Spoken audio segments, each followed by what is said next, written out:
কত কথা হয়েছিল সে রাতে, চাঁদটাও ছিল জেগে সাথে। কত কথা হয়েছিল সে রাতে, চাঁদটাও ছিল জেগে সাথে। তবু কি হয়েও যেন কিছুই না হয়, তাই আমি ভুলে গেছি হারানোর ভয়। জোছনা মাখাই রাতে, চলো ভেসে যায় একসাথে, অসীম অনন্তকালে।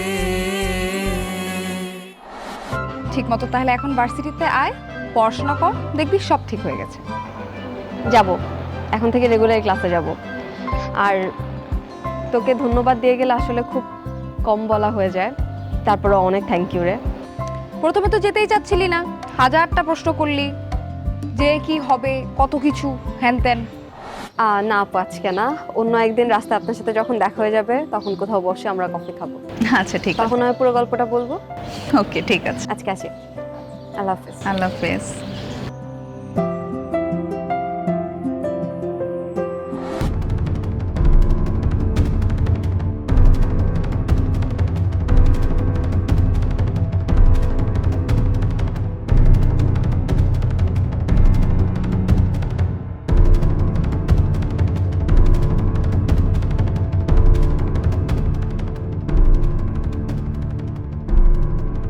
বাবা,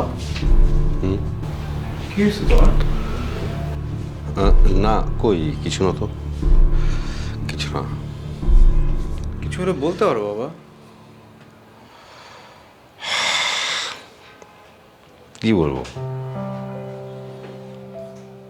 তেমন কিছু হলে তো তোকে বলতামই।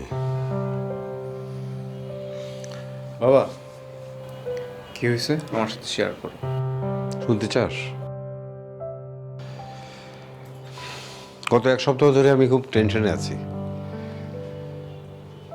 একটা বিরাট অর্ডার দেওয়ার পরেও ক্যান্সেল করে ফেলেছে। এখন আমি যে কি করি আমি বুঝতে পারছি না। এই অর্ডারটা আমার ইন্ডাস্ট্রির জন্য, আমার কোম্পানির জন্য খুব জরুরি ছিল, সেটা মিস হয়ে গেল। প্রোডাক্ট অর্ডার ক্যান্সেল হয়েছে, তুমি জানতে চাওনি কেন ক্যান্সেল করলো? বোকার মতো কেন কথা বলিস? আমি কি তাকে জিজ্ঞেস করতাম না? সে আমাকে মেল করে জানিয়েছে সেই অর্ডারটা ক্যান্সেল করেছে। তারপর আমি যতবারই তাকে ফোন করেছি প্রত্যেকবারই সে ফোন রিসিভ করেনি, ডিনাই করেছে আমাকে। বাবা, আমি কি তোমাকে কোনো হেল্প করতে পারি? তুই হেল্প করবি আমাকে? কিভাবে? বাবা দেখো, ওনার কাছে তো আমার নাম্বার নেই, আমার নাম্বারটা তার কাছে আনো। সো তুমি আমাকে তার নাম্বারটা দাও, আমি কল দিয়ে দিচ্ছি। না, মনে হয় না করবে। বাবা অ্যাটলিস্ট আমরা ট্রাই করতে পারি, নাম্বারটা দাও। ঠিক আছে, তুই যখন বলছিস, নে, নাম্বার নে।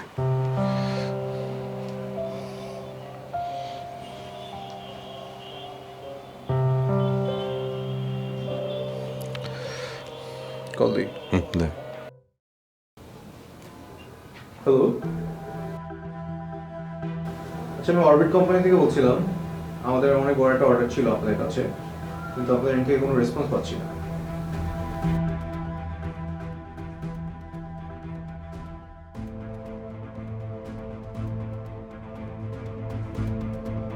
ডেফিনেটলি সমস্যা, অনেক বড় একটা অর্ডার অ্যান্ড প্রোডাকশন কমপ্লিট, কিন্তু আপনাদের প্রি অর্ডার হয়নি, কোনো অ্যাডভান্স হয় নাই।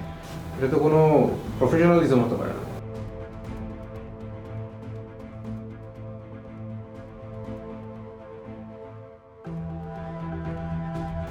প্রোডাক্ট লাগবে না সেটা তো আপনাদের আগে বলা দরকার ছিল। আর মিন হয় আপনারা যদি আমাদেরকে জানাতেন তাহলে আমরা প্রোডাকশন অফ করে দিতাম। এতগুলো অর্ডার, এগুলো এখন কে নিবে? অদ্ভুত তো। কি বলে? আমার কোনোভাবেই মনে হচ্ছে না বাবা সে একটা ভালো বিজনেসম্যান। তার ব্যবহারে মনে হয় নেই সে এত বড় অর্ডার দেওয়ার ক্যাপাসিটি রাখে। আচ্ছা, তুমি অর্ডার নিছো, এত বড় অর্ডার, তোমার কাছে কোনো পে অর্ডার নাই, কোনো অ্যাডভান্স নাই? সব পার্টিতে অ্যাডভান্স দেয় না রে। বাবা, আজকে যদি তুমি তাকে অ্যাডভান্সটা দিতে, তাহলে এই প্রোডাক্টটা নেওয়ার ইচ্ছা থাকতো। অ্যাটলিস্ট ওর ক্যান্সেল হয়ে গেল, ও প্রোডাক্টটা নিত, কত অ্যাডভান্স দিয়েছে।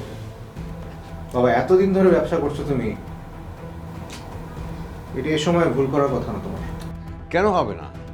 আমার এত বড় বিজনেস, অনেক দিনের অভিজ্ঞতা, সেজন্য কি আমাকে সব কিছু জানতে হবে? সব কিছু ঠিক, আমার ভুল হতে পারে না? আমি কি শিখতে পারি না নতুন করে?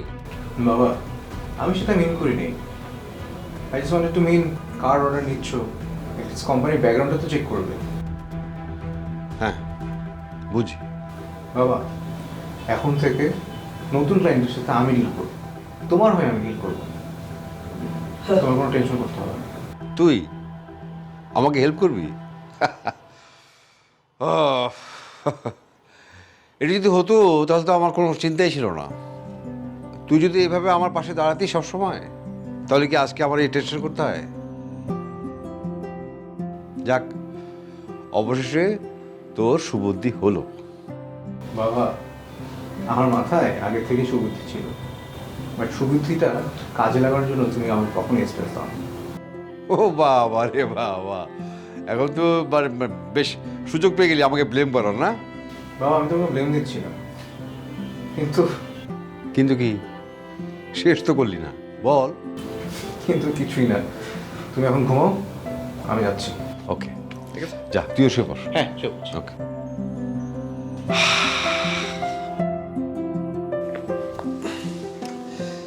যাক, ছেলেটা বোধ হয় সুপথে ফিরছে।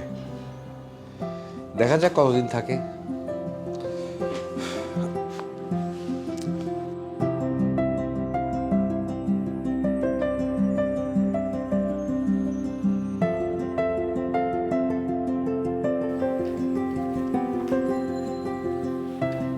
কিরে বেদা, এরকম মুখ ফুলিয়ে বসে আছিস কেন? কি হয়েছে? আচ্ছা, বুঝতে পেরেছি, কিছু লাগবে? এনে টাকাটা রাখ, কিছু কিনে নিস। তুমি কি করে ভাবতে পারলে ভাইয়া যে তুমি গরিবদের কাছ থেকে চাঁদাবাজি করে টাকা নিয়ে আসবে আর সেই টাকা তোমার বোন নিবে? তুই কি বলছিস এসব মেধা? চাঁদাবাজির টাকা হতে যাবে কেন? এটা তোর ভাইয়ের রক্ত পানি করা টাকা। হয়েছে, থাকার মিথ্যা কথা বলতে হবে না। আমি সব শুনেছি, আমি সব জানি। সরি, তুই কি শুনেছিস বলতো আমাকে? হ্যাঁ, তাই তো, আমি তোমাকে সব বলে দিই আর তারপর তুমি ওই সব গরিব মানুষের কাছে যে নির্যাতন আবার শুরু করে দাও। তুমি কি মনে করেছো ভাইয়া? মানে কি, মানে আমি কি এতই বোকা? আর টু বি ভেরি অনেস্ট, তুমি নিজেকে কি মনে করো? আরে কি আশ্চর্য, কি আবল তবল বলছিস? আমি নিজেকে কি মনে করবো? আমি অতি সাধারণ ক্ষুদ্র একজন মানুষ। ও রিয়েলি? তুমি নিজেকে খুব সাধারণ ক্ষুদ্র একজন মানুষ করলেও না, যেসব মানুষরা আছে না, ওইসব মানুষরা তোমাকে মানুষ মনে করে না। তুমি মানুষ রূপে একটা অমানুষে পরিণত হয়েছো। মেধা, ছি, কি বলছিস তুই? আমি তোর বড় ভাই, তোকে ছোটবেলা থেকে আদর যত্নে কোলে পিঠে মানুষ করেছি, পড়ালেখা শিখে এই পর্যন্ত এনেছি, এভাবে অপমান করছিস তুই আমাকে? আমার কিছুই করার নেই ভাইয়া, তুমি আসলে আমাকে বাধ্য করেছো। আর আমি যা বলছি সব ঠিকই বলছি, আমি মিথ্যা কিছু বলছি না। হ্যাঁ, আমি জানি তুই একজন সমাজসেবী, বাট তোর এটাও মাথায় রাখতে হবে যে যারা রাজনীতিবিদ, মন্ত্রী মহোদয় বা কমিশনার যারা আছে, তারাও কিন্তু সমাজসেবা করে থাকে। আমি নিজে একজন সমাজসেবক। ও রিয়েলি? ভাইয়া, তুমি কি সমাজ সেবা করেছো একটু বলো তো আমাকে। কত সমাজসেবা করেছি আমি, সবসময় তো আমি এক্স্যাক্টলি, মানে অনেক সমাজ সেবা করেছো না, সেটাই আমি জানতে চাচ্ছি। একটু বলো তো কি করেছো, বলো, আমি শুনি। হ্যাঁ, তুমি কি বলবে, আমি তোমাকে বলছি। তুমি তো অনেকগুলো সমাজসেবা করেছো। এই যে মনে করো, মানুষের কাছ থেকে অন্যায় করে চাঁদাবাজি তুলেছো, এটা তোমার সমাজসেবা। তারপর মানুষের জায়গা জমি দখল করছো, এটা তোমার সমাজসেবা। ওয়েট, আরও আছে, আমি তোমাকে বলি। এই যে ন্যায়ের বিপক্ষে যে অন্যায়ের পক্ষে কথা বলা বা অন্যায়ের পক্ষ দেওয়া, এটা তোমার সমাজসেবা। মেধা, তোর কি হয়েছে বলতো? তুই কিছুই হয়নি ভাইয়া, আমার না আসলেই চিন্তা করতে তোমার সাথে কথা বলতে ঘৃণা করছে লিটারেলি। মেধা, একটু বুঝে শুনে কথা বলতে, তুই তোর বড় ভাইয়ের সাথে কথা বলছিস, এভাবে আমাকে ছোট করতে পারিস না। সো সরি ভাই, আমার কিচ্ছু করার নেই, তুমি আমাকে বাধ্য করেছো। আর আমি তো ভুল কিছু বলছি না, আমি তো সত্যি কথা বলছি। আজ হঠাৎ এই ধরনের কথা কেন তুই তুললি বলতো আমাকে? চুপ করে থাকবি না, কথা বল। কি হয়েছে তোর, আমাকে খুলে বলতো আপু। কথা বলার আর কিছু রেখেছো তুমি? আমি না তোমার সাথে আর কোনো কথা বলতে যাচ্ছি না ভাইয়া, ইনাফ। আমি বুঝতে পারছি মেধা, তুই আমার উপর রাগ করে আছিস, আমার উপর একটা ক্ষোভ জন্ম নিয়েছে তোর মনে, বাট তুই যা শুনেছিস সব কিন্তু সত্যি না, আংশিক সত্যি। আমার কথাগুলো তোর শোনা উচিত। ভাইয়া প্লিজ, আমি কিছু শুনতেও চাই না, কিছু বলতেও চাই না। মেধা, এইভাবে রাগ করে থাকাটা উচিত না, আমার কথা।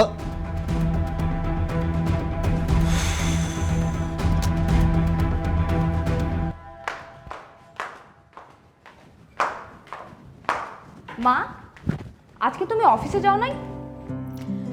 না রে, আজকে শরীরটা ভালো লাগছিল না, আর মনটাও ভালো ছিল না।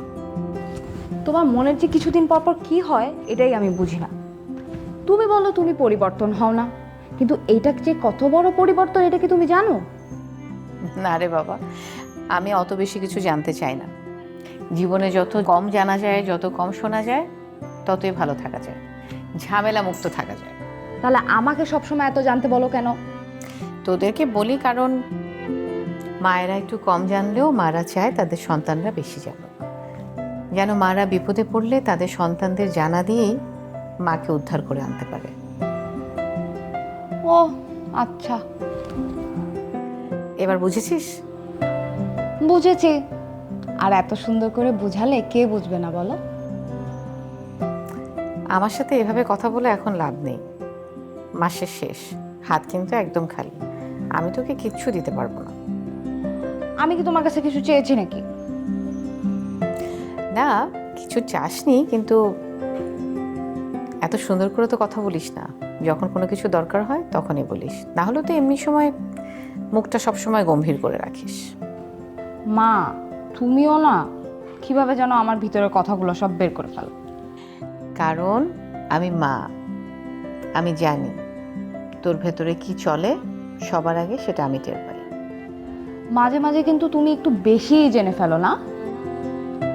আমার ভিতরে কিন্তু এত কিছু চলে না, আমিও কিন্তু তোমার মতো অপরিবর্তনশীল। তুই যে কতটা অপরিবর্তনশীল সেটা তো আমি ভালো করেই জানি। কিছুদিন পর পরই তো কানের কাছে এসে ঘ্যানের ঘ্যানের করিস, মা 5,000 টাকা লাগবে, এটা লাগবে, ওটা লাগবে, করিস না? উফ মা, তোমার কাছে কবে কি চেয়েছি সেটা তুমি এখন বলতেছো? নতুন করে আর কিচ্ছু দিতে হবে না আমাকে, আর কখনো কিছু যাব না। এমনভাবে কথা বলছিস মনে হচ্ছে কোনো চাকরি পেয়েছিস, কিছুই লাগবে না তোর। চাকরি আর পাবো কোথায়? আজকাল চাকরি পাওয়া তো সোনার হরিণ পাওয়ার মতো।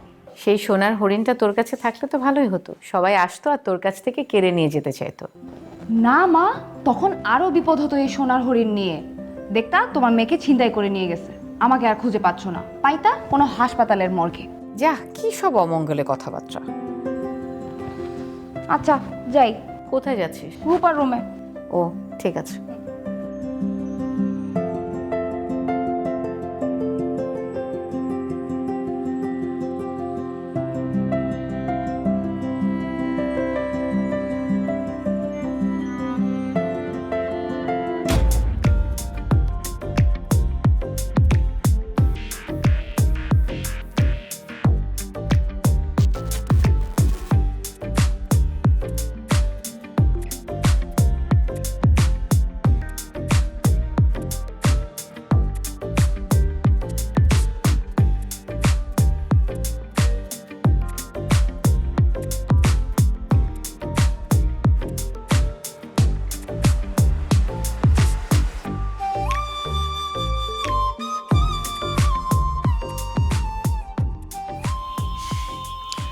বাবা দেখো, তোমার বিজনেস মানে আমার বিজনেস, বাট তুমি যে ওয়েতে কাজ করতে চাচ্ছ আমি সেই ওয়েতে কাজ করতে চাচ্ছি। আমি একটু ডিফারেন্ট ওয়েতে কাজ করতে চাচ্ছি, তবে আমি তোমাকে এতটুকু এনশিওর করতে পারি তোমার বিজনেসের কোনো ক্ষতি হবে না। ঈশান, বিজনেসে যদি আমার ক্ষতি হয় সেটা তোর ক্ষতি হবে না বল? অবশ্যই বাবা, এটা কি বলতে হয়? আচ্ছা আমাকে একটা কথা বলতো, তুই কোন ওয়েতে এগোতে চাচ্ছিস? বাবা দেখো, তুমি এই শহরের বড় ডেভেলপার কোম্পানির একজন ওনার, আমি তোমার একমাত্র ছেলে, দেশের বাইরে থেকে পড়াশোনা করে এসেছি। সো আমি কিন্তু বাইরে অনেক কিছু দেখেছি, অনেক মডার্ন জিনিস দেখেছি। আমি চাচ্ছি ওইগুলো আমাদের বিজনেসে ইমপ্লিমেন্ট করতে। সো এটাতে আশা করি তোমার কোনো সমস্যা হবে না। সেটা কর, কিন্তু আমি ভাবছি যে বাবা আমি জানি তুমি কি বলতে চাচ্ছ। তুমি চাচ্ছ তোমার দখলকৃত জমিগুলো আমি সেল করে দিই, কিন্তু বাবা আমি রিয়েলি সরি যে আমি এটা পারবো না। কারণ এত উচ্চ শিক্ষা নিয়ে এসে আমি মানুষের ক্ষতি করতে পারবো না। মানুষের দীর্ঘশ্বাস বলে তো একটা কথা আছে। দেখ ঈশান, আমি কিন্তু তোর কাছ থেকে জ্ঞান নিতে আসিনি। আর কিসের দীর্ঘ নিঃশ্বাসে কথা বলছিস? হ্যাঁ, এই দুনিয়ায় টাকাই সব, টাকার ছাড়া কিচ্ছু হয় না। সেটা আমি জানি বাবা, কিন্তু তুমি মানুষের হক নষ্ট করছো। আমি মানুষের হক কিভাবে নষ্ট করলাম? এগুলো তো মানুষের জমি না, এগুলো হচ্ছে সরকারি জমি। মানুষ সেগুলো দখল করে রেখেছে, আমি সেগুলো উদ্ধার করছি। তো সরকারি জমি তো তুমি সরকারকে ফেরত দিচ্ছ না, রক্ষক হয়ে ভক্ষকের দায়িত্ব পালন করছো। করছো কিনা সেটা বলো। দেখ ঈশান, আমি এত কথা বলতে চাই না। সকাল সকাল মেজাজটা খারাপ করে দিস না। আচ্ছা, ভালো কথা, আজকে কি তোর কোনো শিডিউল আছে? না, আমার কোনো শিডিউল নেই। তোমার কোনো কাজ থাকলে বলতে পারো, আমি করে দেবো। না, আমারও তেমন জরুরি কাজ নেই। কোনো জমি দখল করতে হবে? দখল করতে হলে বলো, আমি যাই করে আসি। ঈশান, তোর কি মনে হচ্ছে না তুই সীমা অতিক্রম করে যাচ্ছিস? না, আমার মনে হচ্ছে না, কারণ আমি মানুষের হয়ে তোমার সাথে কথা বলছি। আশ্চর্য, তুই ভুলে যাস নে যে তুই আমার একমাত্র সন্তান, আদরের সন্তান। বাবা, ন্যায়কে ন্যায় আর অন্যায়কে অন্যায় বলতে তুমি আমাকে শিখিয়েছো। হ্যাঁ, এখন মনে হচ্ছে এই শিক্ষাটা দিয়ে আমি ভুল করেছি, সেই ভুলের মাসুল আমাকে গুনতে হচ্ছে।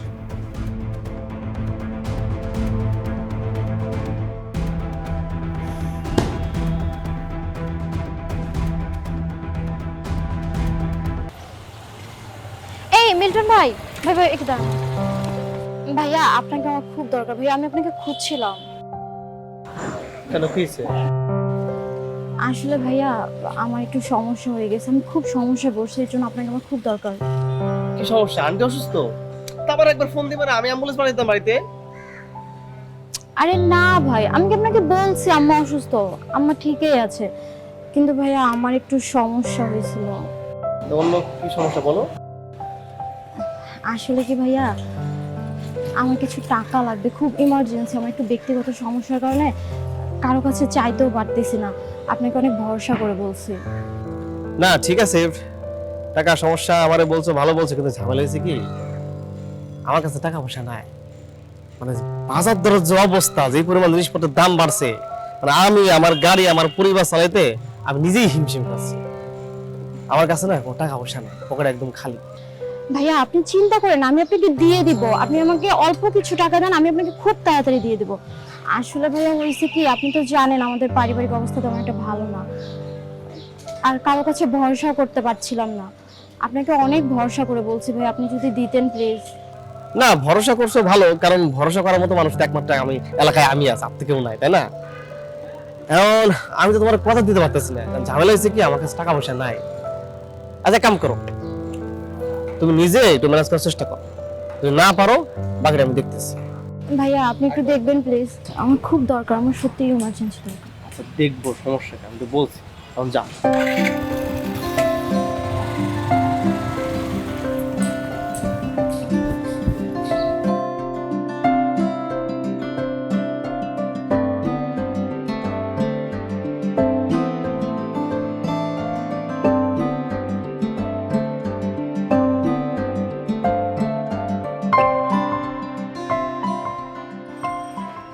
টগর,